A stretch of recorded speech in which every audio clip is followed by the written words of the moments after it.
Vamos a dar inicio a la sesión académico mensual del capítulo peruano de glaucoma. Esta noche estamos engalanados con dos distinguidos colegas mexicanos, ambos mexicanos. Esta es una noche mexicana. Le damos la bienvenida al doctor Félix Gil Carrasco, un amigo entrañable nuestro, ya casi su pasaporte es de color moradito, ¿no? Y a Miriam Rincón, que ya casi es compatriota nuestra también. Vamos a saludos al doctor Dino Natelli, que nos acompaña, nuestro vicepresidente de la Sociedad Peruana de Oftalmología, y a Juan Carlos Izquierdo como presidente del capítulo peruano de glaucoma. Gustavo, faltan los tacos, nada más. Sí, faltan los tacos. En el intermedio entre Miriam y el doctor pasan los tacos. Perfecto. Vamos a iniciar la sesión primero con la doctora Miriam Rincón, a quien voy a presentar. Ella es médico oftalmóloga,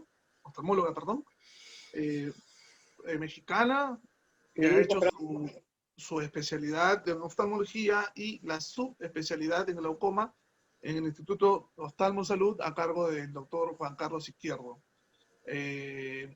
Ella ahora es parte del staff de asistentes en la unidad de glaucoma de la clínica Oftalmo Salud.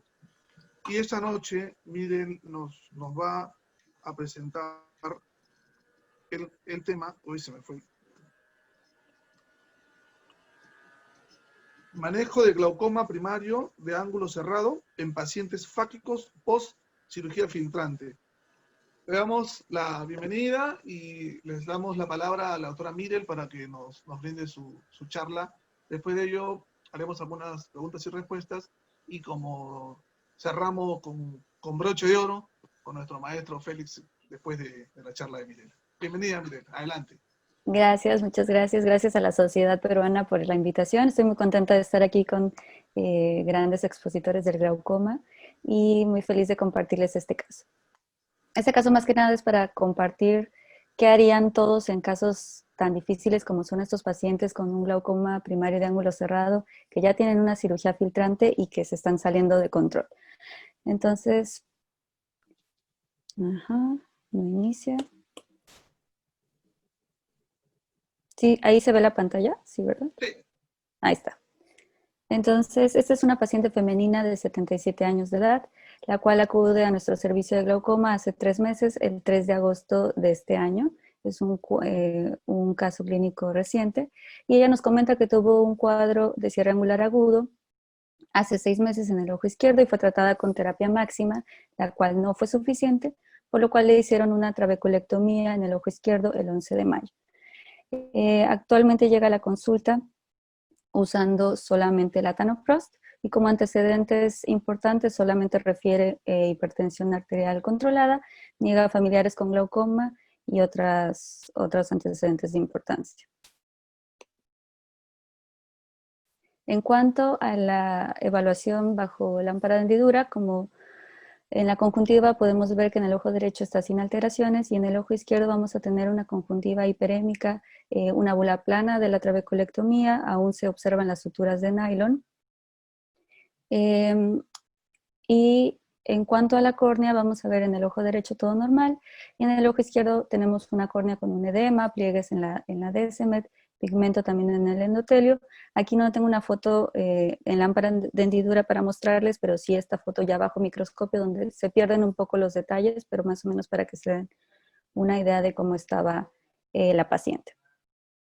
En cuanto a la cámara anterior, es una cámara estrecha y más significativamente estrecha en el ojo izquierdo, un iris sin alteraciones en el ojo derecho y en el ojo izquierdo se presenta la iridectomía superior nasal de la trabeculectomía con una iridectomía también en la zona superior temporal, la pupila fijada en midriasis media, algunas inequias posteriores también presentes. En cuanto al cristalino, en el ojo derecho se presenta con una catarata realmente incipiente y en el ojo izquierdo una catarata ya con un poquito más de esclerosis nuclear, pero que no tiene un componente tan importante denso. En cuanto a la presión intraocular, el ojo derecho estamos con 11 milímetros de mercurio y en el ojo izquierdo con 36 milímetros de mercurio, en este momento solo con latanoprost. A la gonioscopía podemos observar en el ojo derecho que tenemos un ángulo estrecho con 2 cuadrantes en grado 2 de Schaffer y el nasal y temporal en 1 de Schaffer. Y en el ojo izquierdo vemos un contacto irido-trabecular en todos los cuadrantes que no mejora la indentación, por lo cual tenemos unas sinequias muy importantes en el ángulo. En la evaluación del nervio óptico, para que lo vean mucho mejor, tenemos unas fotografías. El ojo derecho se encuentra un nervio óptico aparentemente normal, con un borde de disco adecuado, una excavación aparentemente de 0.4. Y en el ojo izquierdo la opacidad de medios no nos deja ver tantos detalles, pero sí podemos ver un nervio óptico pálido. En la foto no se puede evidenciar tanto, pero se apreciaba una excavación de 0.8 más o menos. Entonces, ¿qué decidimos hacer en ese momento? Aumentar nuestro tratamiento hipotensor. Empezamos con triple terapia concretante cada 8 horas para el ojo izquierdo, acetazolamida 250 miligramos igual cada 8 horas por vía oral y lágrimas artificiales. Además, decidimos realizar una iridotomía periférica en el ojo derecho por el riesgo tan elevado de cierre angular agudo, y pedimos varios exámenes para ver qué más nos podía dar de información esta paciente. Realizamos la iridotomía el 21 de agosto, ese es el ojo derecho para que vean más o menos cómo está. La iridotomía actualmente sigue permeable.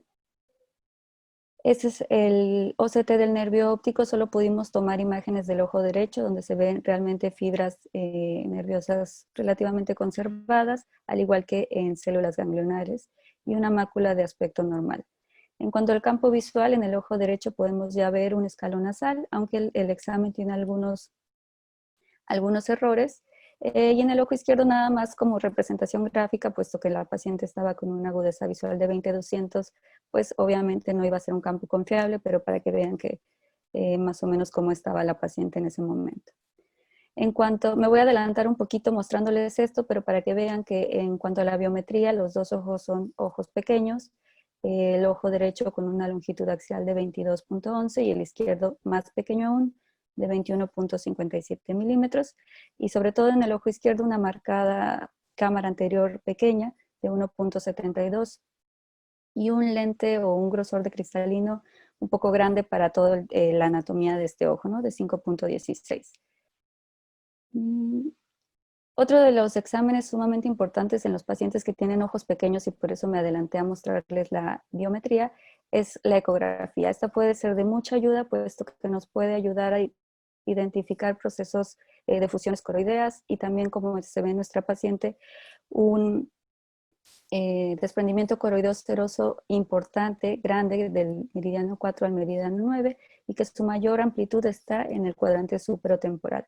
Por lo cual en este ojo decidimos, a pesar de que está con hipotensores, con presiones elevadas, decidimos dar tratamiento corticoideo tópico y sistémico. Entonces, ante todos estos exámenes, nos planteábamos varios diagnósticos. Tenemos un ángulo estrecho en el ojo derecho ya tratado con una iridotomía, un cierre angular agudo desde hace 6 meses en el ojo izquierdo, una trabeculectomía no funcionante en el ojo izquierdo, una catarata también en el ojo izquierdo, un desprendimiento coroideo seroso en tratamiento en el ojo izquierdo y por lo que nos planteamos un glaucoma maligno en este ojo. Un diagnóstico un poquito controversial, y ya quiero escuchar un poco de sus opiniones, puesto que es una paciente que ha evolucionado, digamos, muy mal desde que comenzó con todo este cuadro clínico. Para seguir con el caso y no tardarnos tanto, si quieren les voy mostrando lo que hicimos y después me dicen sus opiniones. Después de 2 semanas aproximadamente de tratamiento corticoideo, se ve la resolución del desprendimiento coroideo en el ojo izquierdo, donde ya se observa la retina aplicada y, bueno, y membranas vítreas móviles también. Aquí ya podemos ver la biometría completa de la paciente con las longitudes axiales y, si pueden ver, tiene un poder de lente bastante alto que concuerda con la longitud y el tamaño o la anatomía de este ojo.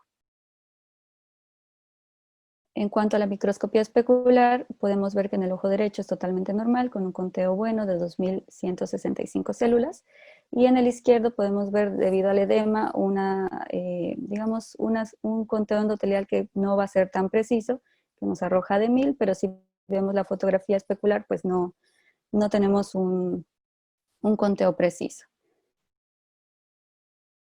Lo que nos han enseñado a lo largo del tiempo estos ensayos clínicos tan importantes del glaucoma de ángulo cerrado, médicamente controlado y no controlado, es que el tratamiento con facoemulsificación o facoemulsificación y trabeculectomía en ambos casos son un buen tratamiento a largo tiempo. Estos dos ensayos se hicieron a 2 años y como pueden ver en los gráficos, el control de las presiones es bueno en los dos grupos, entonces quizás en esta paciente una mejor idea por su edad hubiera sido retirar el cristalino y quizás hacerle la trabeculectomía, ¿no? Quizás se hubiera ahorrado un poquito de problemas en el futuro.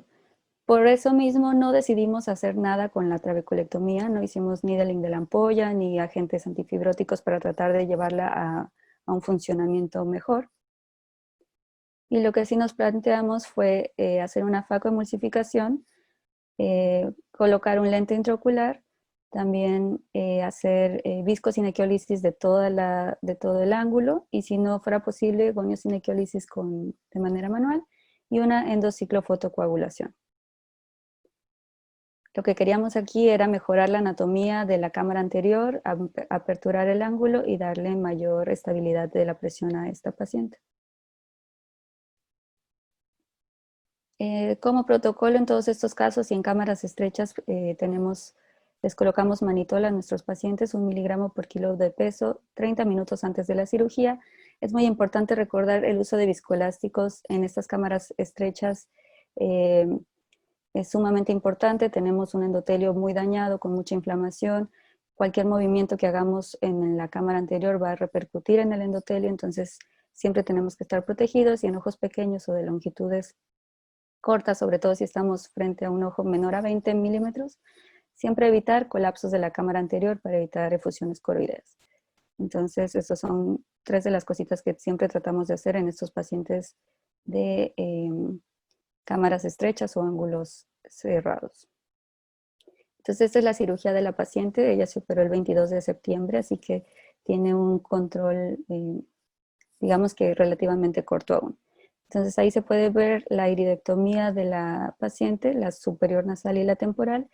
Y aquí esta cirugía la realizó el doctor Juan Carlos Izquierdo. Vemos cómo es difícil ingresar los líquidos al ojo. El viscoelástico entra con bastante dificultad.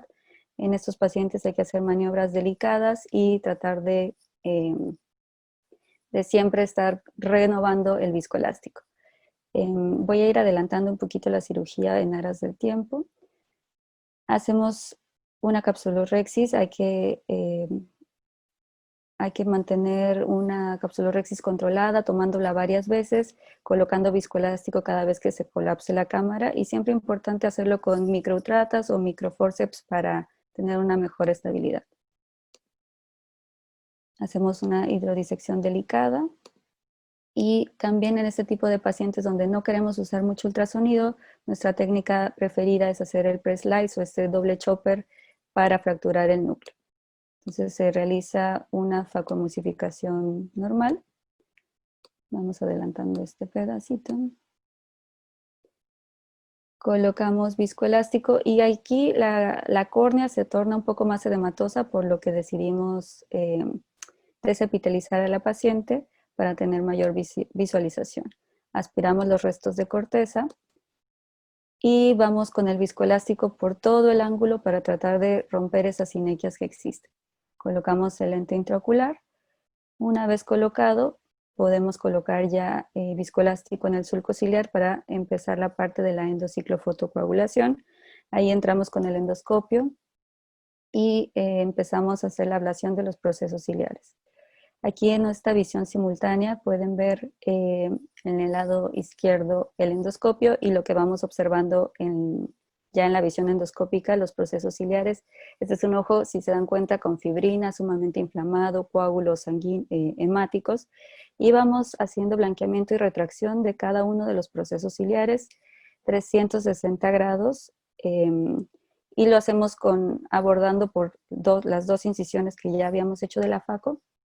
Ampliamos la paracentesis para poder llegar y cubrir la otra área de procesos ciliares. Ahí se ve cómo estamos ya con la otra incisión realizando la endociclofotocoagulación. Todos estos casos los cerramos con suturas, son cámaras muy estrechas que con el puro hidrosellado no siempre tienden a tener una buena estabilidad. Y también colocamos Cortiflex en cámara anterior para dejar un agente desinflamante, y más que la endociclofotocoagulación es altamente inflamatoria, entonces esto nos ayuda a controlar esta parte en los pacientes. Entonces, ya para finalizar un poco con el caso clínico, al día siguiente la paciente estaba con una agudeza visual de 20-200, la cual no mejoraba, estaba con un lente de contacto terapéutico también, una presión de 17 milímetros de mercurio, y normalmente nosotros dejamos un antibiótico combinado cada 4 horas por una semana y lo vamos disminuyendo. AINES, y en este punto también estábamos aún usando el Critantec y lágrimas artificiales. Esta es la foto de la paciente a la semana.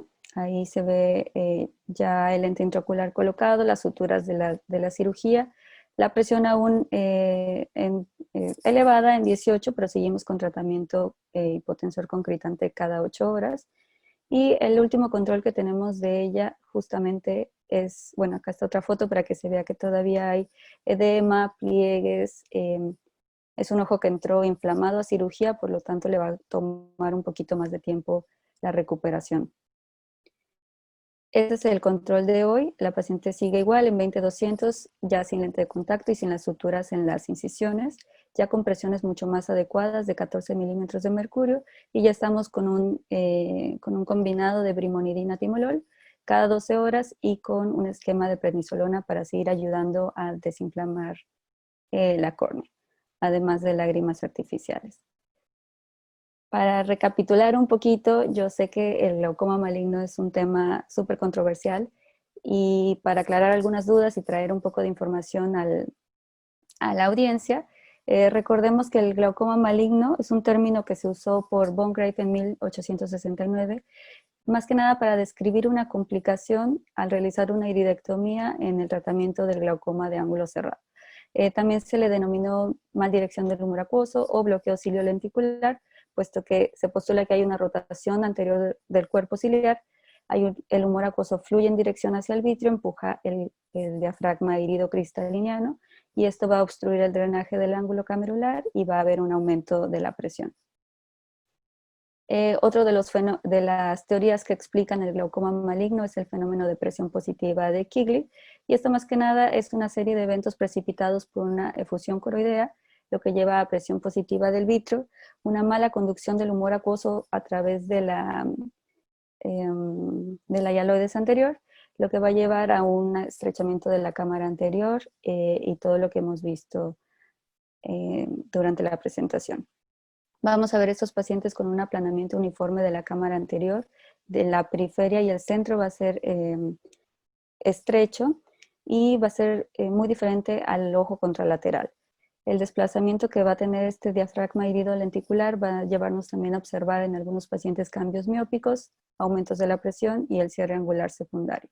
En cuanto al aumento de la presión, las presiones no son muy elevadas, se refiere que son no mayores a 30, 40, no se observa tanto, por lo que el paciente puede no tener tanta sintomatología. En cuanto a la incidencia, pueden ser espontáneos y después de una cirugía penetrante los podemos observar de un 2 a 4%. Todo lo que hagamos en el ojo puede llevarnos a desencadenar en el paciente que tiene digamos que los factores de riesgos y la predisposición a esto lo puede desencadenar. Desde una cirugía de catarata, needling, dispositivos de drenaje, iridotomías, iridectomías como se describió al principio. ¿Cuáles son los factores de riesgo de estos pacientes? Bueno, los ojos cortos de longitudes axiales pequeñas, hipermétropes, ángulos estrechos, surcos ciliares estrechos también, o un iris en configuración en plató, y sobre todo los que usan agentes mióticos, y las mujeres también son parte de los factores de riesgo.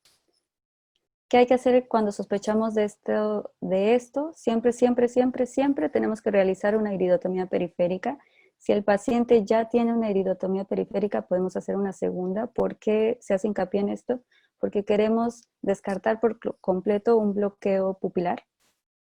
Recordemos que la cámara anterior en los pacientes que tienen un bloqueo pupilar van a tener como un iris bombé donde la porción periférica va a ser estrecha, pero quizás la central no tanto. Y en el glaucoma agudo, en el glaucoma maligno, perdón, vamos a tener un estrechamiento muy simétrico de todas las partes de la cámara anterior. Al mismo tiempo tenemos que iniciar tratamiento médico. Aquí los midriáticos van a ser el tratamiento que nos va a ayudar a tratar de romper este bloqueo ciliar. O cambiando la configuración del diafragma herido lenticular. Tenemos que empezar con hipotensores, supresores del humor acuoso, acetazolamida, manitol, glicerol. Tenemos que tratar de bajar la presión y controlar este cuadro tan agudo en estos pacientes y lamentablemente va a ser solamente efectivo en un 50% de los casos.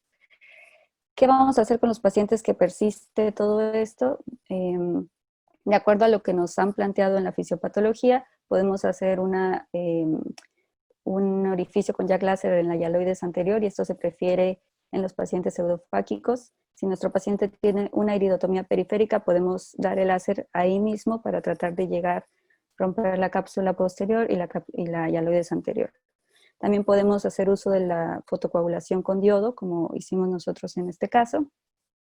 También se postula la vitrectomía posterior completa como un tratamiento. Y sin embargo, pensando que el vitrio es la causa de todo compresión hacia adelante, aún haciendo una vitrectomía completa no siempre se resuelven los casos. Y también se maneja el término de unicámara, que se postula hacer una hialoido sónulo iridectomía con el vitrector por la cámara anterior, tratar de hacer un orificio entre todas estas estructuras para que el flujo y el humor acuoso fluyan a través de un mismo sistema. Ya para terminar, lo que queremos hacer con estos pacientes es actuar de manera rápida para evitar la formación de sinequias anteriores periféricas que van a hacer que el pronóstico de nuestro paciente sea muy malo al futuro, con presiones que no vamos a poder controlar. Y normalmente estos pacientes son difíciles de diagnosticar, no sabemos qué hacer y hacemos tratamientos que quizás no son tan adecuados, que llevan al paciente a una larga espera para la resolución de su cuadro. Entonces eso es lo que les quería traer hoy.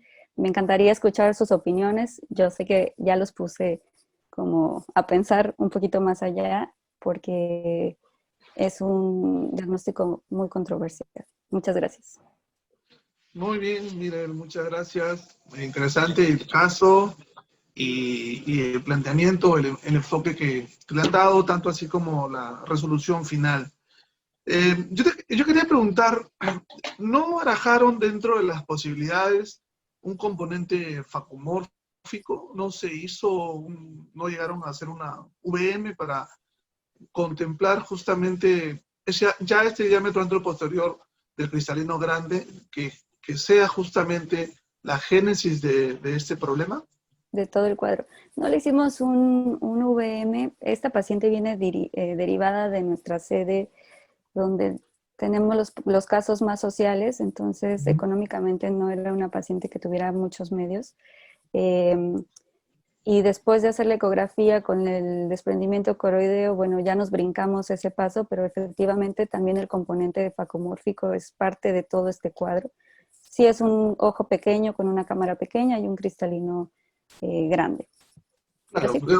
lo mencionaba en el contexto de que cuán glaucoma maligno pudo haber sido o cuán glaucoma facomórfico. Si bien es cierto, no tiene un componente de bloqueo pupilar, no hay un componente de iris plató, y hay indicio de que es un cristalino grande para un globo ocular pequeño, que podría ser esta la génesis desde el principio, ¿no? Cuando tenemos ángulos muy estrechos, como estos cierres angulares agudos, sean primario o secundario, hay que contemplar esta posibilidad siempre, ¿no? Porque si es que fuera un facomórfico, hagamos la idiotomía, hagamos la trabeculectomía, Exacto. finalmente no vamos a resolver el caso mientras no retiremos ese cristalino. Entonces, un poco por allí iba la pregunta, si habían contemplado este tema. A ver, preguntas, alguna pregunta, algún comentario mientras veo el chat. Bueno, doctor Gil, a ver, su micrófono está en off. Ahora sí, ¿no? Sí. Ahora sí. ¿Puedo comentar ahora? Adelante, Por adelante. supuesto, doctor, adelante. Bueno, algunas cosas, yo soy un auténtico y genuino maniático de algunas cosas y no me puedo quedar callado. Bueno, ahí va. Yo también creo que yo creo que en el diagnóstico diferencial con glaucoma por bloqueo ciliovitrio cristaliniano, este caso no ajusta. Y no ajusta porque tú tienes una cámara anterior, aunque sea pequeña.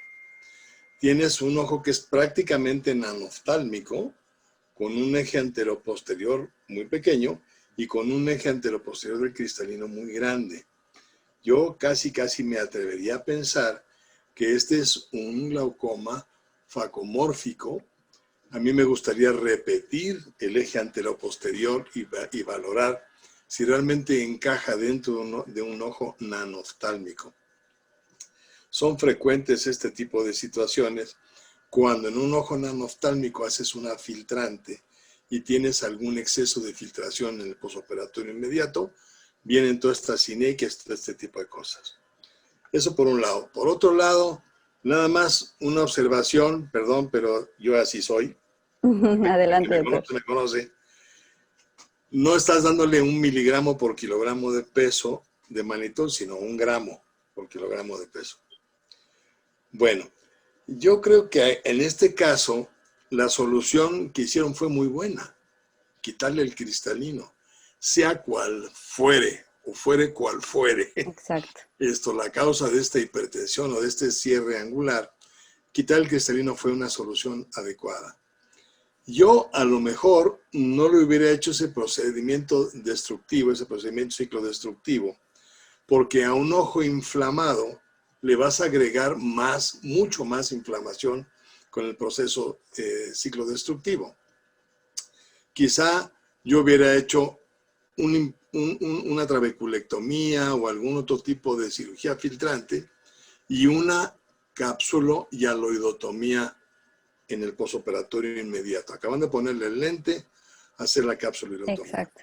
Hay una maniobra que es muy interesante y que te permite trabajar con el ojo muy no tan hipertenso y con una cámara mejor, que es la punción a través de la pars plana del humor acuoso que se encuentra secuestrado teóricamente entre la hialoides y el resto del cuerpo del vítreo.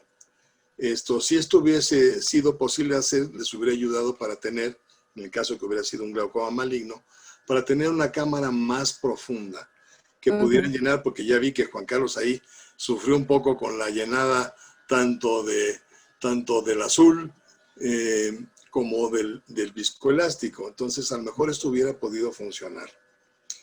Yo creo, además, que en esta paciente, hay que tener mucho cuidado porque el fenómeno inflamatorio que ya trae, más el fenómeno inflamatorio inducido por el láser en el cuerpo ciliar, puede traer como consecuencia un fenómeno uveítico cesador de la función del cuerpo ciliar. Entonces hay que tener mucho cuidado porque ahora pudiera ser que cayera este paciente o esta paciente en una hipotonía por una disfunción del cuerpo ciliar.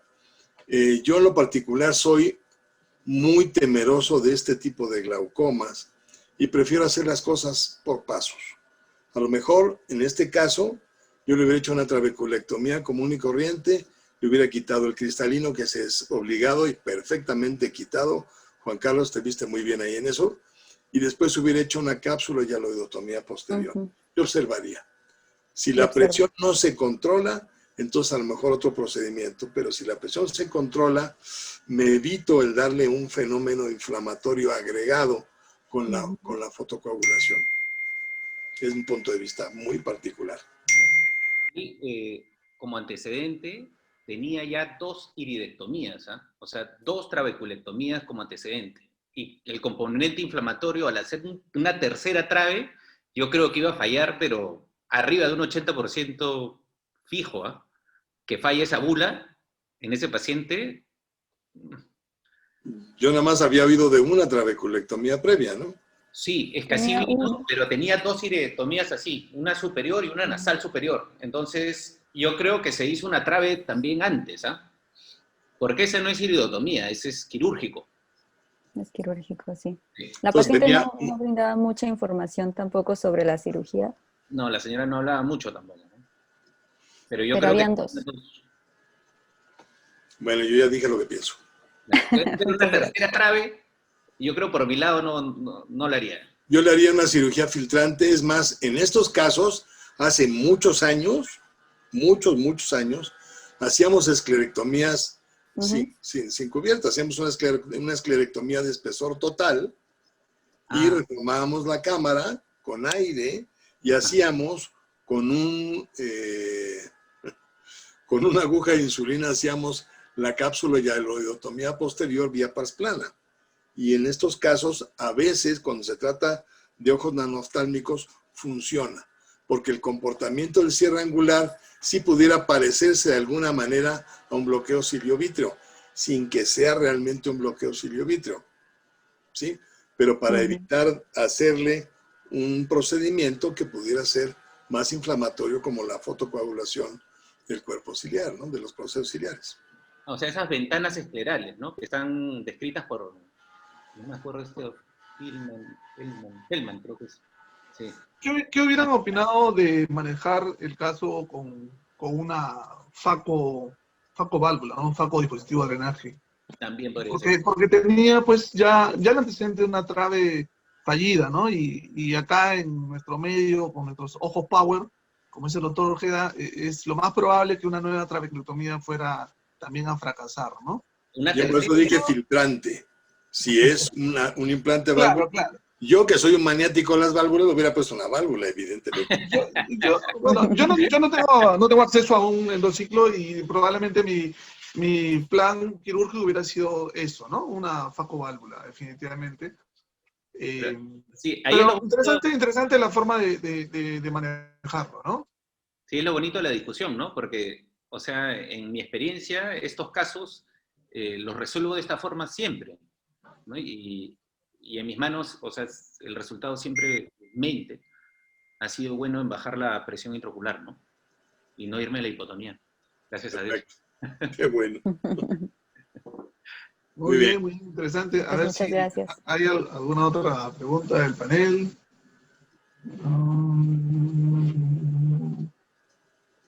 Las preguntas han sido respondidas aparentemente con... Sí, con los comentarios, ¿no? Sí. Bueno, miren, casi me salgo. Muchísimas gracias por la presentación. ¿Estoy aquí o me salí? Ahí está. ¿Acá estoy? Caray. Sí, lo Ahí está. escuchamos. Ok, ya está. Muy bien. Muchísimas gracias, Mirel, por tu caso clínico. Siempre lo bonito es que hagamos este ejercicio mental y discutamos, porque las discusiones, en el mejor sentido de la palabra, es donde nosotros aprendemos más, ¿no? Como siempre digo, reforzamos conceptos correctos y ajustamos los que podrían no estar tan bien ajustados. Así que, Así nada, es. gracias por la presentación, gracias por los comentarios. Y bueno, ahora pasamos a la segunda fase de la sesión de la noche, con el plato de fondo, nuestro maestro, el doctor Félix Gil. Santiago, buenas noches. Voy a presentar al doctor Félix Gil. Bueno, en realidad voy a hacer un recordar, y porque quien no conoce al doctor Félix Gil, más conocido internacionalmente y muy buen amigo de nosotros todos los peruanos, y creo que todos siempre disfrutamos y gozamos con la participación y la presencia de él. El doctor, al igual que Mirel es de nuestro hermano país de México, graduado como médico cirujano en la Facultad de Medicina de la Universidad Nacional Autónoma de México, en la UNAM, especialista en oftalmología y especializado en glaucoma en la Asociación para Evitar la Ceguera en México, en el Hospital Dr. Luis Sánchez Bulnes. Como certificaciones, tomo aire porque hay bastante texto por leer. Solamente di que soy zurdo. Sí, tiene la certificación por el Consejo Mexicano de Oftalmología, es miembro activo de la Sociedad Mexicana de Oftalmología, el Colegio Mexicano de Glaucoma, es fundador de esta institución, y dentro de algunos de los nombramientos, para no consumir el tiempo de su charla, vamos a mencionar las primeras, que es asesor de investigación de la Asociación para Evitar la Ceguera en México, desde febrero de 2017 hasta la fecha. Es investigador nacional nivel 1 del Sistema Nacional de Investigación, el de SNI de México, a partir del 1 de enero del 2012 y con nombramiento el 1 de septiembre del 2011 al 2018 de la CONACYT. Miembro de la Academia Mexicana de Cirugía, académico de número, aprobado el día 28 de abril del 2015. Director general con nombramiento desde el 1 de enero de 2011 a enero de 2017 en la Asociación para Evitar Ceguera de México, Hospital Dr. Luis Sánchez Bulnes. Jefe del Servicio de Glaucoma, nombramiento el 7 de octubre de 1992 en la Asociación para Evitar la Ceguera en México, Hospital Dr. Luis Sánchez Bulnes, Vicente García Torres, número 46. Y además es socio activo de la Sociedad Médica de Hospitales Ángeles de Pedregal, hospital, y como docencia tiene N diplomas que no los vamos a mencionar, tiene N presentaciones que no las vamos a mencionar porque no terminaría nunca de leerlas.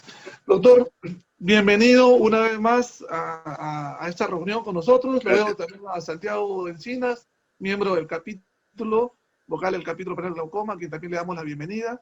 Y esta noche el doctor nos va a hablar de un tema que a todos nos apasiona. En realidad, sabemos el gusto y la destreza del doctor Félix Gil por el manejo de los dispositivos valvulares, sobre todo con la válvula de Ahmed. Él justamente nos trae esta noche el tema de cómo optimizar la técnica quirúrgica de implantes de Ahmed. Doctor Félix Gil, maestro ilustre y amigo nuestro, sea usted bienvenido y tiene usted el uso de la palabra para que nos deleite con su charla, como siempre lo hace. Adelante. Gracias, Gustavo. Yo la verdad es que ya me aburrí de tantas cosas que dijiste, man. Bueno, vamos a ver. Entonces,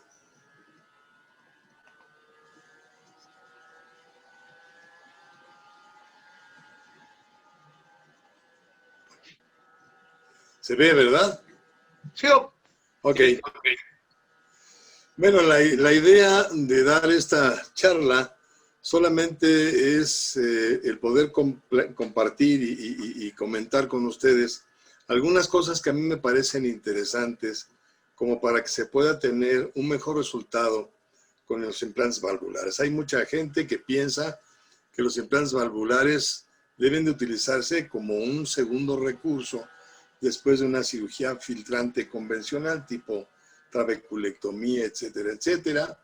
Y hay veces que tienen razón, pero hay veces que no tienen razón. Hay veces que lo que les sucede es que la técnica de implante o la selección de los pacientes no es la adecuada. El objetivo de esta presentación entonces es pormenorizar situaciones que puedan mejorar los resultados generales con el implante valvular. ¿Qué tenemos que tomar en cuenta cuando vamos a poner un implante valvular? Hay que tener en cuenta qué tipo de paciente es el que vamos a tratar, cómo vamos a hacer la aplicación y cómo debemos de prevenir que tengamos complicaciones. Dentro de la selección de paciente, el tipo de glaucoma es importante.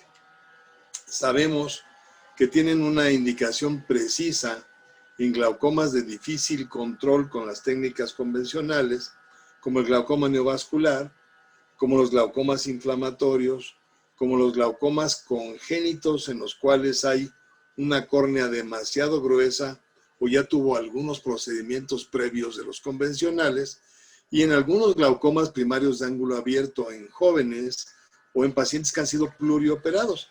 Ahí la implicación o la indicación de un implante valvular es muy buena y los resultados son bastante buenos. Tenemos que ver cómo está la conjuntiva. Fíjense ustedes en este caso, no sé que también se vea, pero fíjense que es un caso en el cual se le puso un implante a un paciente que al mismo tiempo se le hizo un trasplante de córnea. Pero estuvo tan mal puesto que tuvo una extrusión del tubo, pero fíjense que el tubo se lo metieron por la zona de la interfase entre la córnea receptora y la córnea donadora. ¿Se alcanza a ver? Fíjense ustedes qué pena que esto suceda así. Esto es una verdadera falla en la técnica y desde luego que ante una conjuntiva que seguramente este paciente tenía porque estaba plurioperado, tan fibrótica, el poner un implante está contraindicado. Lo mismo que cuando, por ejemplo, se les hizo una o dos cirugías, unas trabeculectomías convencionales y se les puso mitomicina o se les puso después el 5-FU y los pacientes desarrollan escleras que son muy malas, muy adelgazadas, fácilmente friables o escleras reblandecidas que con cualquier tracción pueden realmente romperse o abrirse. Esas son contraindicaciones con respecto a esas estructuras. Con respecto a la cámara anterior, y quizá vamos a tomar un poquito el caso. La cámara anterior no debe de estar, o sea, si la cámara está ausente, no podemos poner el implante. Si no podemos valorar las condiciones realmente de amplitud de la cámara, tampoco. Si la cámara es estrecha y no vamos a hacer una extracción del cristalino, tampoco debemos de ponerlo. En los ángulos cerrados, 360 grados, como en este caso, hay veces que hacer lo que hizo Juan Carlos, que es hacer un despegamiento trabecular a 360 grados para tratar de habilitar y que no se vuelva a hacer o que la sinequia anterior se vuelva cada vez más elevada. El nanoftalmos tiene también una indicación, pero ¿cuál es la contraindicación que tiene el nanoftalmos? Bueno, la contraindicación que tiene es que pueden desarrollar muchas veces glaucomas malignos cuando solamente se les practica un implante valvular. Con respecto a la técnica quirúrgica, bueno, lo único que yo les puedo decir es que nosotros desarrollamos la tunelización, la técnica de tunelización, para evitar desarrollar problemas de rechazo con los tejidos autólogos o heterólogos recomendados tradicionalmente, y que la única contraindicación que tiene la técnica de la tunelización es que la esclerótica no tenga el suficiente grosor o resistencia como para que el tubo pueda pasar por debajo apenas de la epiesclera, que es por donde debe de ir. Empezamos con algo que parece una perogrullada, pero que sucede. Doctor, le puse el implante al paciente y el paciente tiene hoy 40 de presión. Y cuando uno se pone a averiguar, pues a lo mejor resulta que no le hizo purgado de la válvula. El purgado de la válvula es indispensable y yo recomiendo que se haga primero con agua y luego con viscoelástico. De tal manera que ese viscoelástico, mientras se diluye con el humor acuoso, permite que la cámara en los primeros días del postoperatorio, aunque el paciente no tenga un buen comportamiento, esto no se estreche la cámara demasiado o se aplane. El purgado de la válvula es el primero de los errores que se tienen con frecuencia cuando se empiezan a poner los implantes. No es el purgado y claro, al día siguiente, pues esa cápsula de aire que está en el tubo hasta las valvas, pues ahí persiste y la presión va a estar elevada. Entonces, prestar especial atención en el purgado. Yo recomiendo, vuelvo a repetir, primero agua y luego viscoelástico. Yo en lo particular pongo la seda 7 ceros como fijación para la esclerótica. ¿Por qué seda? Bueno, lo primero porque la seda es barata. Lo segundo porque las orejitas de la seda, una vez que las cortas, no son protruyentes ni rígidas.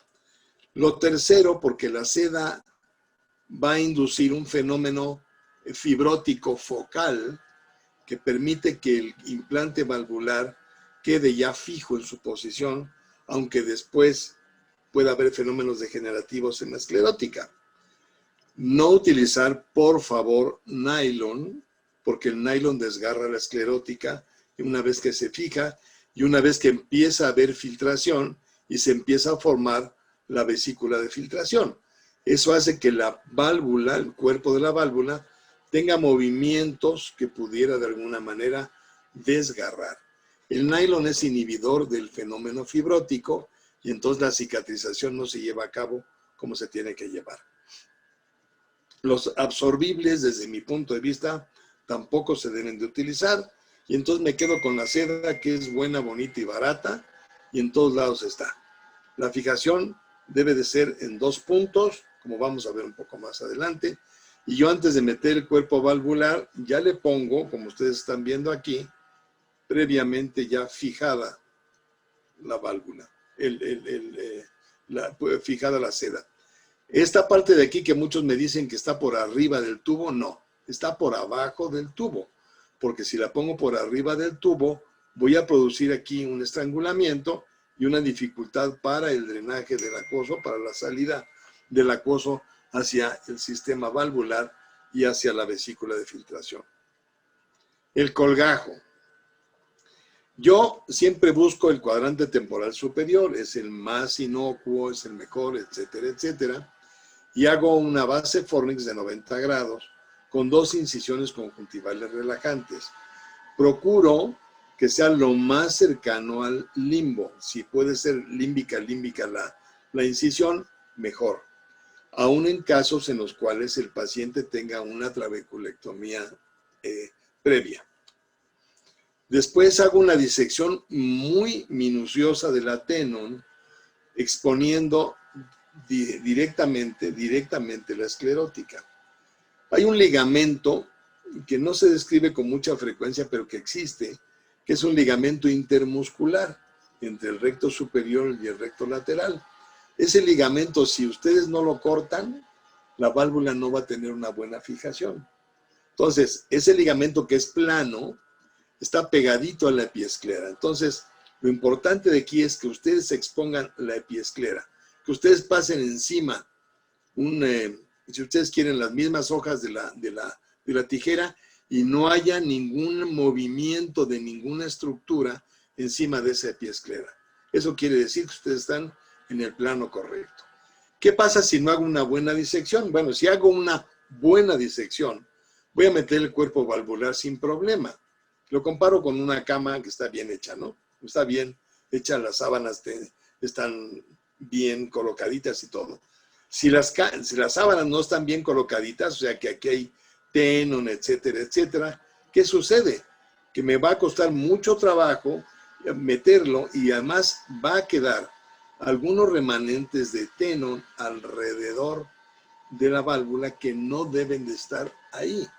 La tenon se debe de tocar lo menos posible. ¿Por qué? Porque si no, tiene un comportamiento fibrótico y tiene un comportamiento desplazatorio. Si nosotros manipulamos mucho la tenon, lo más seguro es que tengamos o fibrosis o un desplazamiento del cuerpo valvular. En la técnica original descrita por el doctor Ahmed, nos pone que para meter el cuerpo valvular, pincemos donde está el aparato de filtración, donde están las valvas, para meterlo en el cuadrante.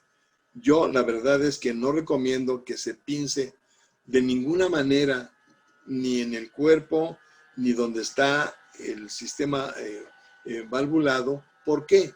Porque resulta que va a despulir la superficie y va a haber una adherencia. Acuérdense que es un cuerpo extraño. Va a haber adherencia rápida a esa superficie despulida y vamos a tener una fibrosis exagerada en la zona. La fijación a 8 milímetros del limbo, fijándose que se encuentre uno realmente entre las inserciones del recto lateral y el recto superior. Procurar no caer en el vicio de pegarlo lo más que se pueda al recto externo, ni por supuesto al recto superior. 8 milímetros de tal manera que la porción superior de la órbita esté justamente más, un poquitito más adelante de donde está el inicio del tubo. Si nosotros nos lo ponemos más adelante, el paciente va a tener problemas, sobre todo si desarrolla una vesícula grande y si es de un arco superciliar marcado, entonces va a tener problemas y a lo mejor hasta dificultad para desplazar el ojo hacia arriba. Si lo ponemos a 8 milímetros, lo más seguro es que no tengamos ese tipo de problema. La fijación la hacemos con 2 puntos y estos puntos deben de ser, desde mi punto de vista, paralelos al plano del limbo, no perpendiculares, porque si los ponemos perpendiculares, tenemos que dar 2 puntos separados y la posibilidad de que se pueda desplazar hacia adelante o hacia atrás el cuerpo valvular existe. Con los puntos paralelos al plano del limbo, lo más seguro es que no exista un desplazamiento ni anterior ni posterior. Una vez que están fijados los 2 puntos, o si damos un solo punto y un solo nudo y nos anudamos aquí, ya estamos en condiciones de poder seguir a una parte que desde mi punto de vista es muy importante, que es la tunelización. La tunelización la hacemos con una aguja calibre 23, que es carísima, debe costar, yo creo que 50 centavos de dólar, si acaso, y hacemos una tunelización a 4 milímetros de limbo. Ahora vamos a explicar cómo hacemos esta aguja doblada. A 4 milímetros del limbo, de tal manera que tengamos más o menos unos 3 milímetros de tubo suelto. ¿Para qué? Para que la curvatura no sea tan rígida que trate de levantar la parte más posterior del túnel, o en su defecto que no se vaya a estrangular el tubo. Entonces 4 milímetros de tunelización es suficiente. Las extrusiones del tubo nunca son pegaditas al cuerpo valvular cuando se pone pericardio, conjuntiva o esclerótica, sino son aproximadamente alrededor de los 2-3 milímetros del limbo. ¿Por qué? Porque es la corredera del tarso superior la que está frotando continuamente sobre esa zona. ¿Por qué el túnel? Bueno, porque es un tejido normal que ahí está. Es un tejido que además la epiesclera tiene una consistencia y una calidad tanto de lisura como de resistencia que permite que el túnel, que el tubo pase por ahí sin que ejerza ninguna presión hacia afuera como para que se extruya. La aguja esta que les digo que es, bueno, cualquier cosa lo que cuesta, tiene esta mecánica, estuvo diseñada para esto. Si nosotros dejamos que la primera curvatura donde está el bisel esté a 90 grados, se va a comportar como una secante en el globo ocular una vez que hagamos la tunelización. Y las posibilidades de perforar hacia adentro el ojo son grandes.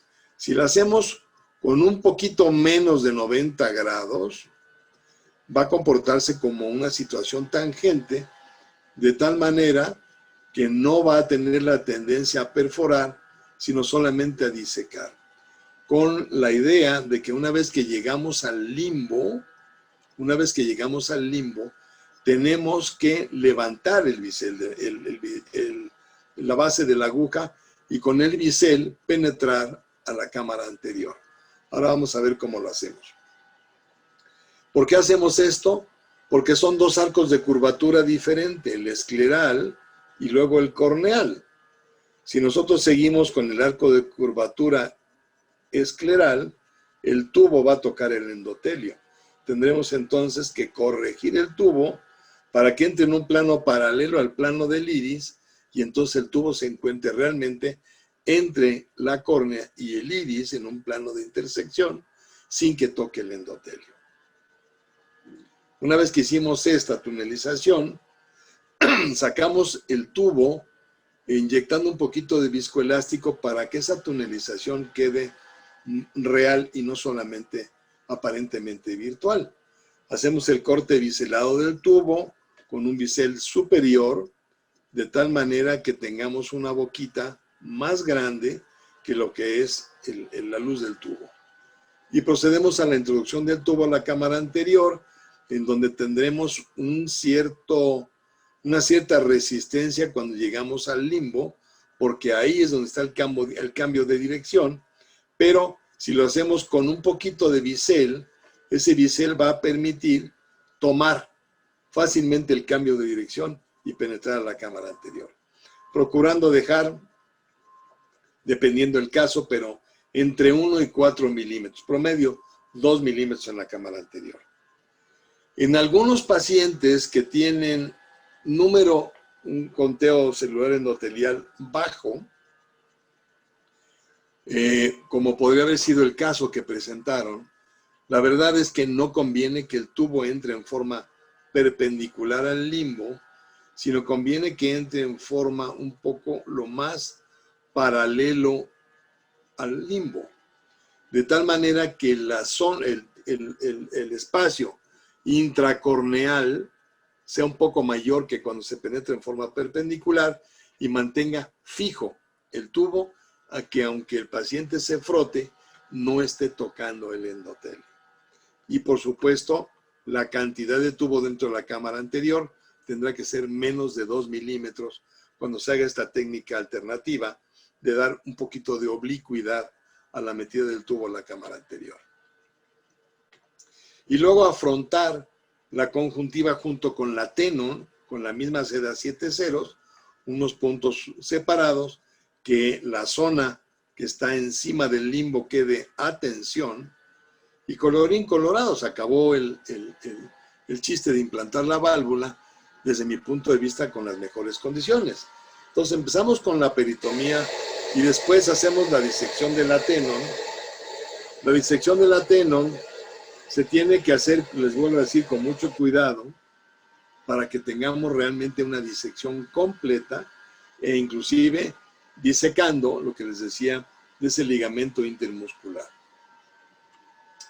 Después de la disección de la Tenon, vamos a colocar el cuerpo valvular, si es que le da la gana esto de funcionar. Se interrumpió el video por alguna razón que desconozco, pero bueno, se mete el tubo y una vez, se mete el cuerpo valvular y se fija esto con la seda 7 ceros, como les expliqué, perdón, pero no, solamente corrió la parte inicial de... Ahora vamos a ver el túnel, ese sí está corriendo. Fíjense ustedes cómo el bisel debe de estar hacia arriba. Es un paciente que ya tenía una cirugía filtrante previa. Y vamos viendo, es muy importante que vayamos viendo por transparencia el cuerpo de la jeringa hasta que llegue al limbo. Nos vamos a dar cuenta que ya llegamos porque se indenta. Fíjense cómo se hace aquí una lagunita. Levantamos en lo que es el cuerpo de la jeringa, de la aguja, y entramos en un plano paralelo al plano del iris. Una vez que estamos ahí, lo que hacemos es meter un poco de viscoelástico y sacar la jeringa inyectando un poco de viscoelástico, de tal manera que se quede formado el túnel. Hacemos el corte del tubo calculando que esté a 2-3 milímetros. ¿Cómo lo calculamos? Poniéndolo sobre la córnea. Y después metemos el tubo. Vayan ustedes cómo también se va viendo, que va a costar un poquito de trabajo que pase. Ahí ya pasó. Fíjense ustedes cómo está por ahí, aquí. Y ahora va a pasar a través de la desviación hacia la cámara anterior. Y ahí está ya prácticamente en la cámara anterior. Este caso es un caso muy interesante en el cual al principio el paciente era fáquico y luego se hizo una facomulsificación y se mete el tubo al final de la historia. Y después de esto procedemos a lo que sería el cierre de la conjuntiva en la forma que les expliqué. Creo que estos tips, que no son muchos, que seguramente para muchos de ustedes no tienen nada de novedoso, para mí son importantes y uno va ajustándose a la técnica y la técnica se va ajustando a uno a medida que tiene más experiencia. No tengan temor en poner implantes. Es la única cirugía filtrante reversible. Que ya no les gustó, hacen una mini incisión, sacan el tubo, cierran la conjuntiva y ahí nos vemos. Es un procedimiento que si el paciente hace una fibrosis como para que deje de filtrar en forma adecuada, aquí no es una fibrosis como la que se presenta en una trabeculectomía. Aquí la fibrosis, perdón, solamente engloba el cuerpo valvular, pero la tenón y la conjuntiva quedan libres. Ustedes pueden hacer una reintervención, volver a hacer con una incisión límbica, disecar la conjuntiva, exponer el quiste que envuelve a ese cuerpo, cortar el quiste y se reactiva nuevamente la funcionalidad del cuerpo valvular y se vuelve a colocar la conjuntiva en su lugar. Hay pacientes que tienen conmigo ya operados pues más de 15 años y la verdad es que a algunos les he hecho hasta 2 decisiones, 3 decisiones de la fibrosis, porque evidentemente como un cuerpo extraño, esto va continuamente a inducir que el sistema inmunológico mande todos sus guerreros para que hagan fibrosis y engloben este cuerpo extraño. Pero la idea aquí es que se haga una vesícula lo suficientemente permeable al acuoso, aunque tenga fibrosis.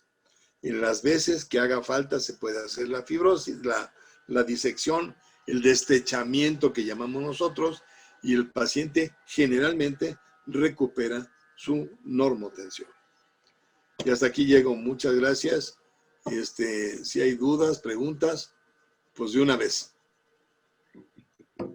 Excelente charla, doctor Gil. Lo máximo. Gracias. Gracias, Carlos. Doctor, todos los tips que nos ha pasado. Gustavo, siempre he tenido esta inquietud. Siempre he querido preguntártele al doctor Gil, creo que toda mi vida. Dale. Hoy es tu día.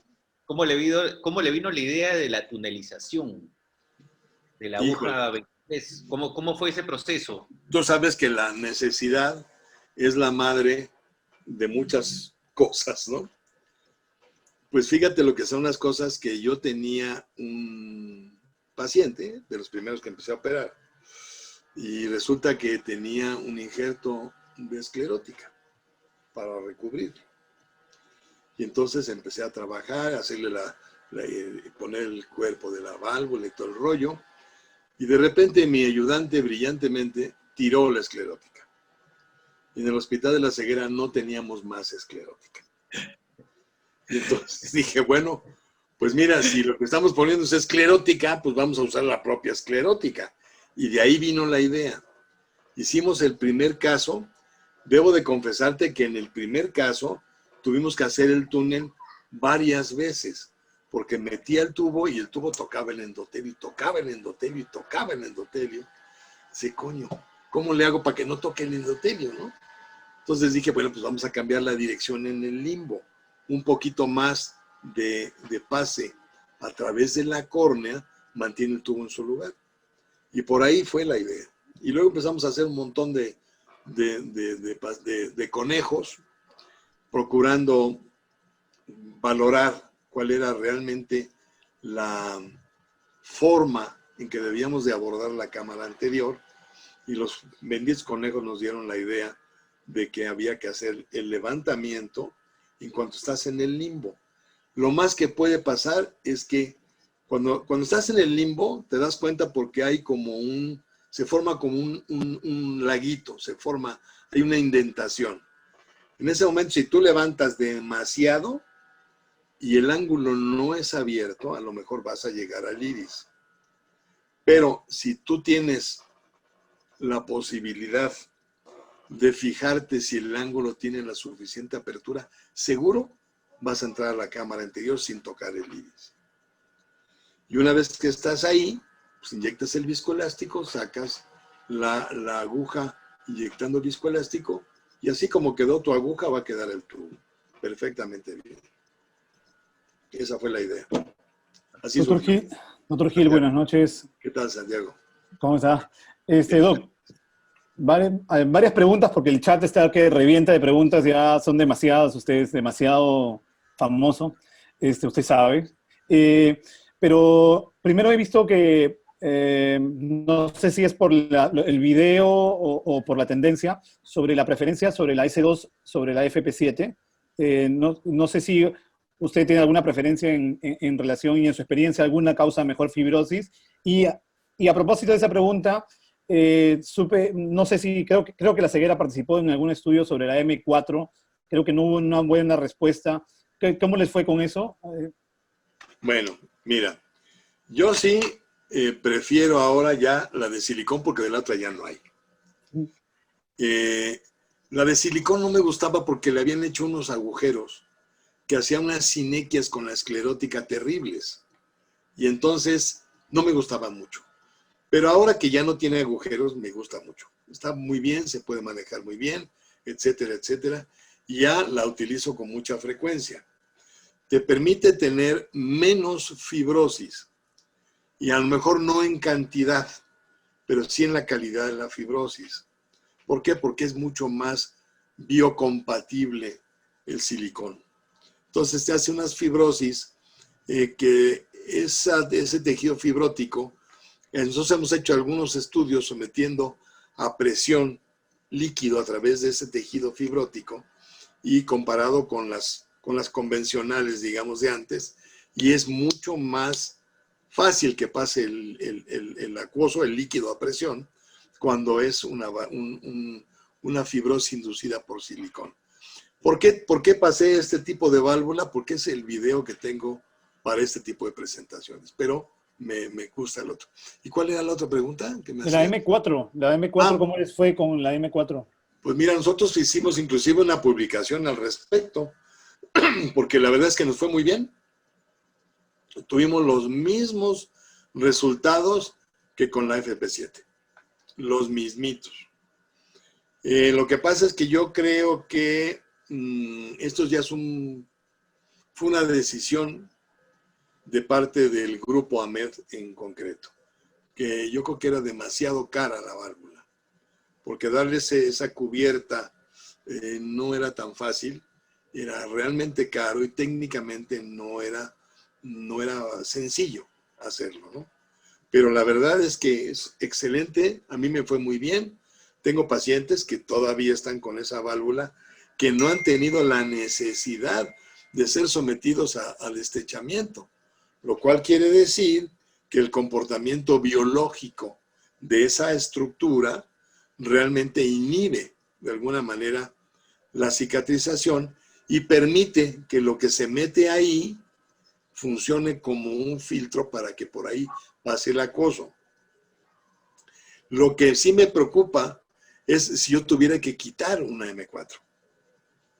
Porque al quitar la M4 va a estar con terebraciones tenonianas o tenoniano-conjuntivales, tanto por arriba como por abajo. Entonces, si yo tuviera que quitar una válvula de esas, creo que me las iba a ver un poco negras. Bueno. Qué buenas preguntas, Santiago. Muy bien.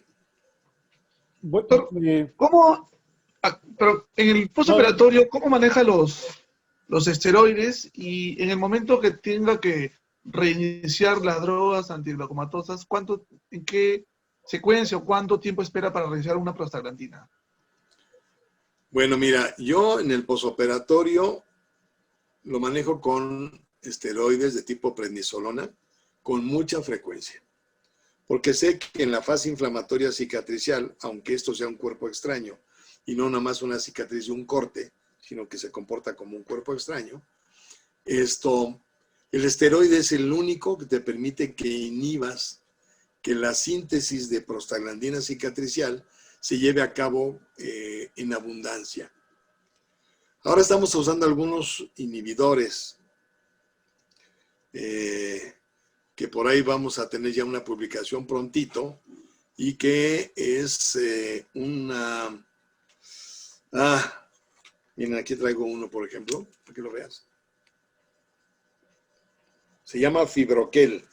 Es un producto que se produce aquí en México y que es un inhibidor de la síntesis de prostaglandinas. Y es un inhibidor de la síntesis de prostaglandinas y como consecuencia es un inhibidor inflamatorio. Este tarda en absorber, son unas esponjitas, lo utilizan mucho los cirujanos plásticos en su forma inyectable para las cicatrices de tipo queloide y nosotros lo estamos utilizando dejándolo encima y por abajo del cuerpo valvular. En las trabeculectomías lo estamos dejando por encima del colgajo escleral superficial. Y esto de alguna manera inhibe la fibrosis abrupta que se sucede de primera intención. Esto se absorbe, tarda en absorberse 3 semanas. A 3 semanas, evidentemente, que pues otra vez se reordena la migración y ya la síntesis de fibroblastos, pero ya nos dejó un espacio grande que permite que tengamos una filtración. ¿Por qué? Porque tenemos una mayor superficie de esclerótica o de fibrosis. Y fibrosis que no es tan gruesa porque esto es un inhibidor. Manejamos el esteroide con frecuencia, quizá empezamos cada 2 horas el primer día de prednisolona hasta que se duerme el paciente y luego al día siguiente a lo mejor cada 3 horas, también hasta que se duerme el paciente y después ya continuamos con 4 veces al día igual un par de semanas y luego quizá un par de semanas 3 veces al día y luego ya empezamos a bajar la frecuencia hasta que desaparece por ahí del mes ya el uso del esteroide. Así es como le hacemos. Me decías del inicio, perdón. Yo, fíjate que no me gusta iniciar en estos pacientes posoperados con prostaglandina, porque aunque son inhibidores de la prostaglandina, acordémonos que la prostaglandina es un proinflamatorio. Y los proinflamatorios buscan la menor excusa para hacerse patentes. Y en la conjuntiva de los pacientes operados, pues el fenómeno inflamatorio está esperando cualquier excusa como para aparecer. Y la excusa puede ser la prostaglandina. Y entonces, mejor no. No lo uso. Yo utilizo a lo mejor, probablemente a lo mejor un betabloqueador, o a lo mejor un alfa-2 agonista selectivo, o a lo mejor un inhibidor de la anidasa carbónica tópico, pero no me gusta de entrada, a menos de que sea necesario, en el posoperatorio de implantes, utilizar las prostaglandinas.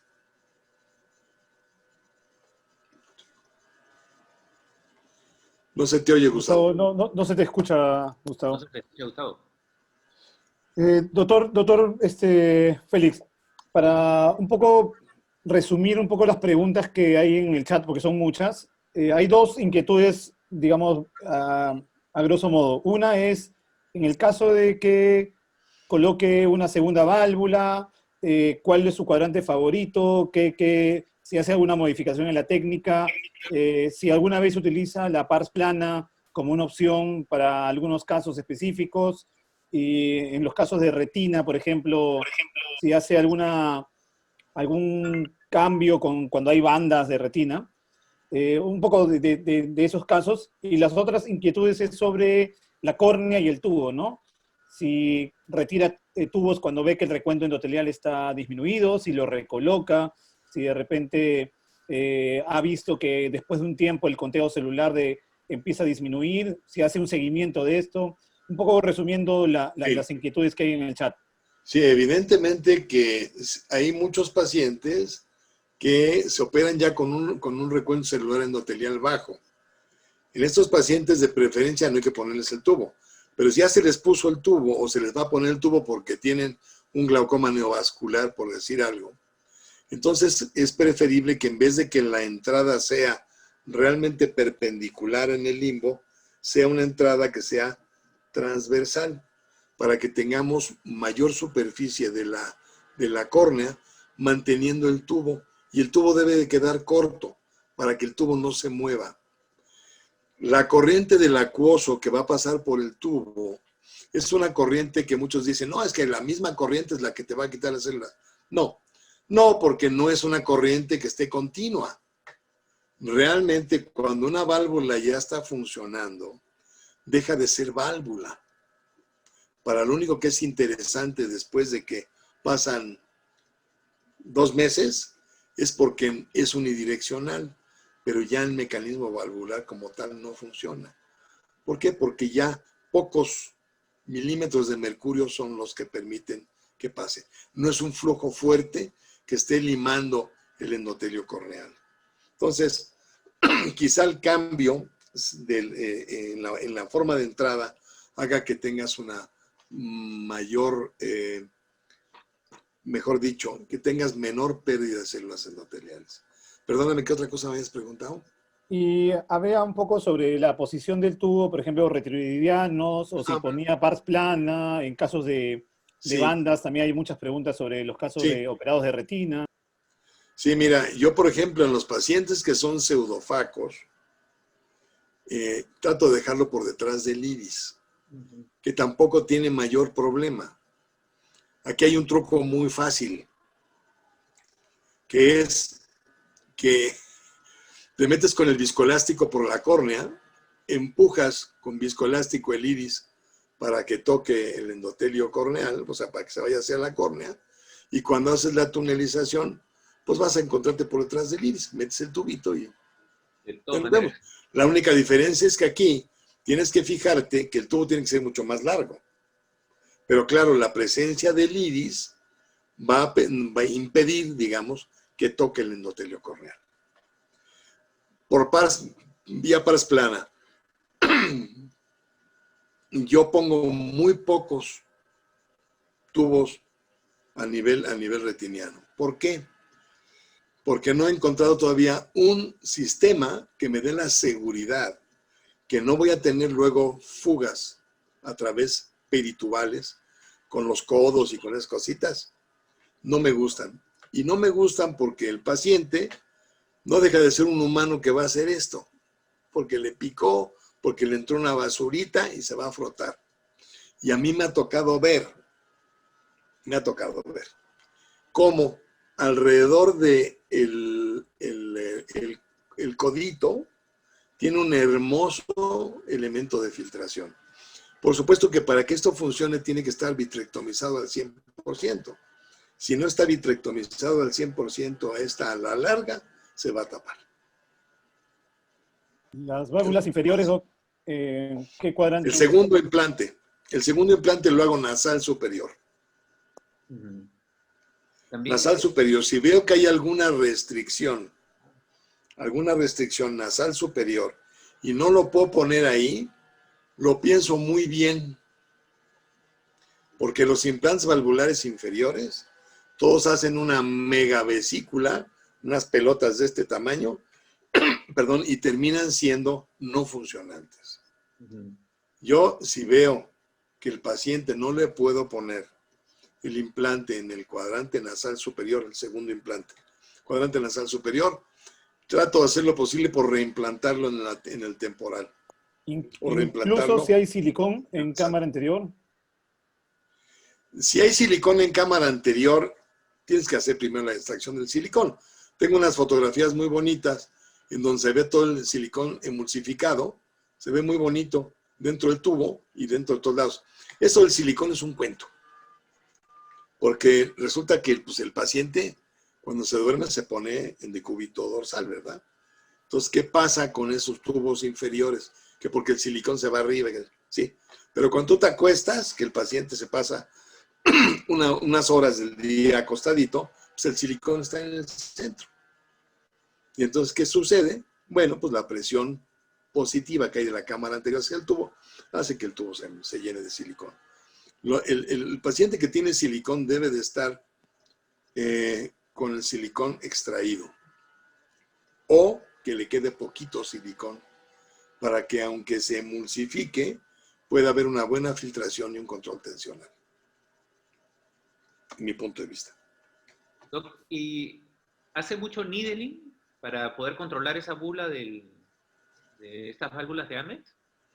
Fíjate que el needling no sirve, porque lo ves en la consulta, le haces el needling muy bien y se va el paciente feliz de la vida, con una vesícula secundaria subconjuntival, lo citas al día siguiente y ya está otra vez, ya no tiene la vesícula, o en su defecto a las 48, 72 horas, otra vez está fibrosado. Si ya tienes una fibrosis, por eso yo también acostumbro un masaje temprano en los pacientes, sobre todo en los pacientes jóvenes. No porque se vaya a inhibir la formación de la fibrosis, pero sí al dar masaje y tener más volumen de acuoso, la vesícula va a ser más amplia y entonces la superficie de filtración va a ser mayor. El masaje temprano puede ser bueno en todos los pacientes, no solamente en los que tienen la hipertensión reactiva que sucede en las primeras semanas, ¿no? Acá hay una pregunta que, digamos, en el chat sobre el uso de antifibrinolíticos. ¿Usted utiliza alguna vez mitomicina de inicio o en las revisiones? En los deslizamientos, ¿no? En los deslizamientos, pero no utilizo mitomicina porque esto no es una cicatrización, esto es un cuerpo extraño. Y como cuerpo extraño, la mitomicina y el 5-FU no sirven para nada. ¿Por qué? Porque se sigue mandando la señal inmunológica de englobamiento y entonces, pues sí, a lo mejor vamos a tener una perforación escleral, pero de que se va a formar la fibrosis, se va a formar la fibrosis. Yo mitomicina y 5-FU no utilizo. Utilizo este inhibidor de la síntesis de fibroblastos solamente para que me aumente una vez más el volumen de la vesícula de filtración y tengamos una filtración, un área, una superficie que me permita que filtre con alguna facilidad mayor. Pero no ¿Es una para esponja? inhibir. ¿Qué? ¿Es una esponja, doctor? Es una esponjita, lástima que no se ¿La ve. ponen encima del plato? Yo pongo encima del plato y abajo del plato.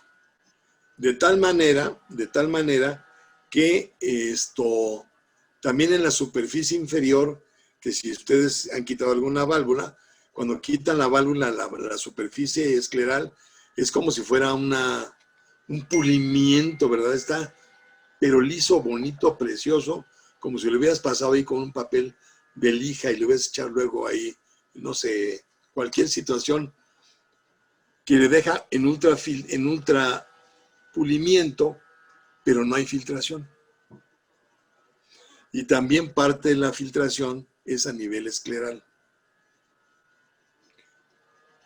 En fin, yo la verdad es que prefiero de verdad, que sea por arriba y por abajo para que la porción inferior también tenga posibilidades de filtrar.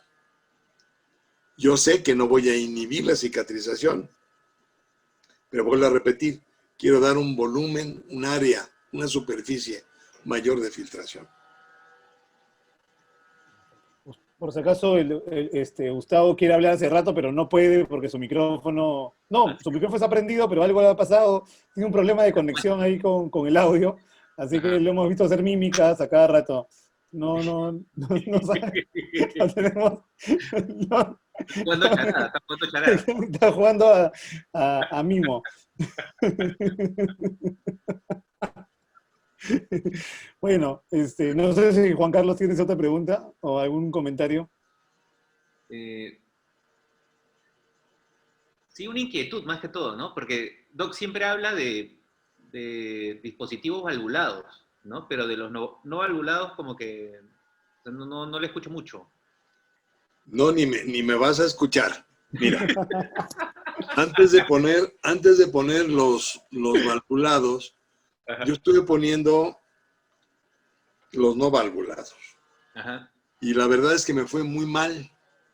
Muy mal, muy mal, muy mal. Tuve un montón de desprendimientos coroideos por hipotensión, por hipotonía ocular. Tuve realmente muchos problemas. Se ponía el Cuprin, ¿no? Perdón, Cuprin ponían ese. Krupin, sí. Poníamos el implante de Krupin y luego pusimos Barbelt. Y pusimos todos los tamaños de Barbelt. Y aparte que técnicamente es mucho más complejo hacer eso.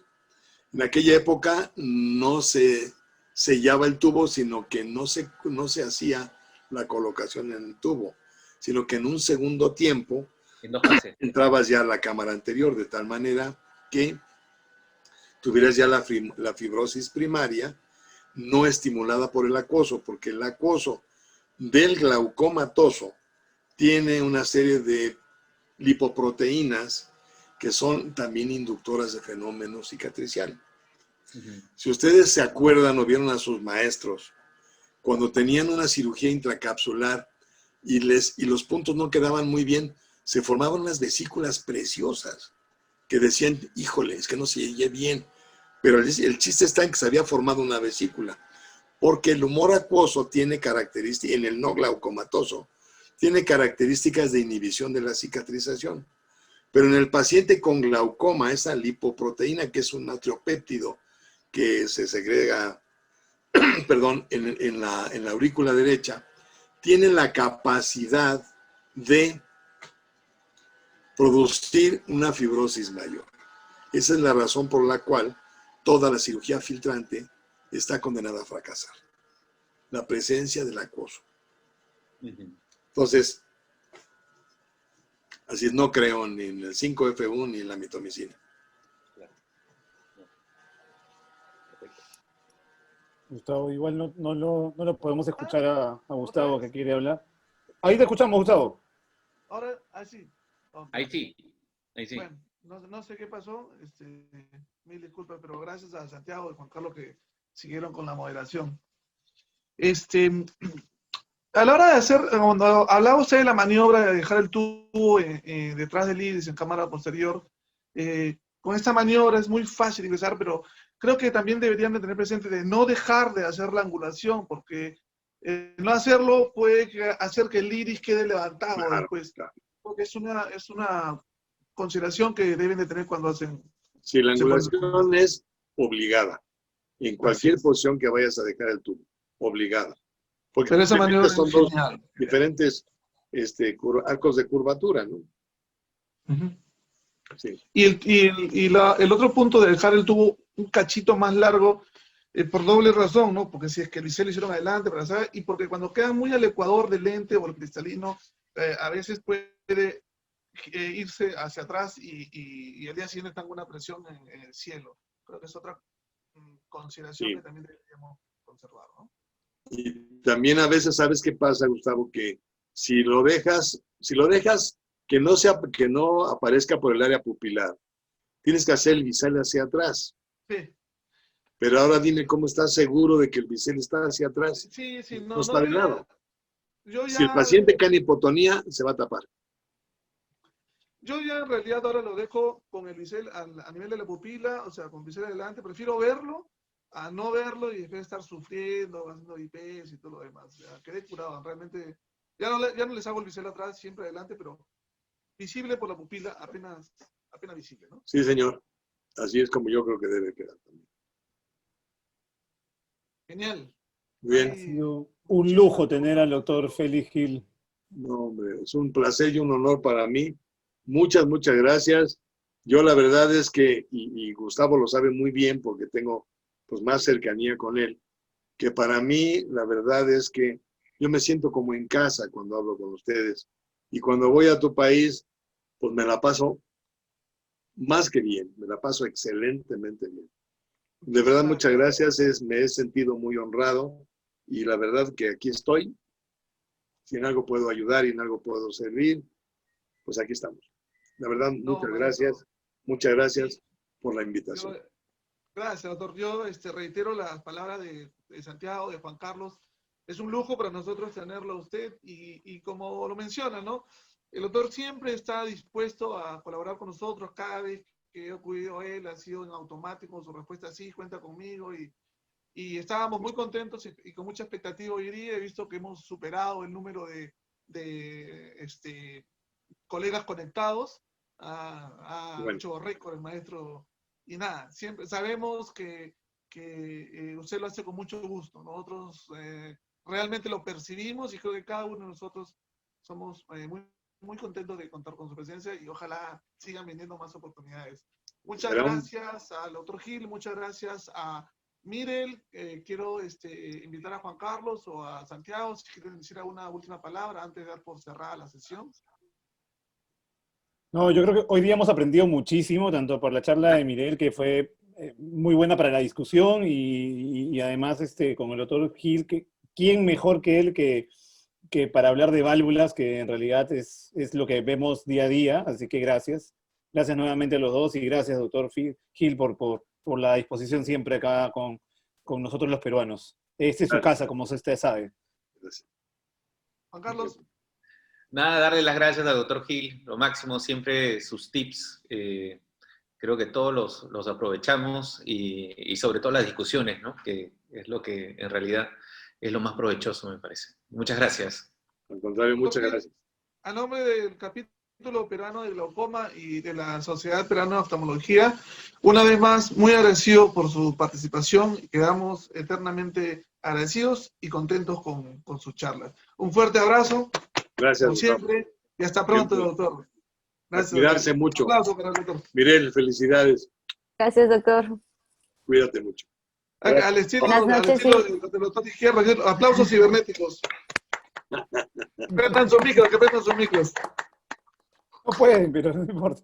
Verdad que Manuel los ha bloqueado. Bueno, chicos, gracias, doctor. Gracias. Hasta Nos luego. vemos. Buenas noches, Hasta buenas pronto. noches a todos. Un abrazo. Buenas noches. Perdón.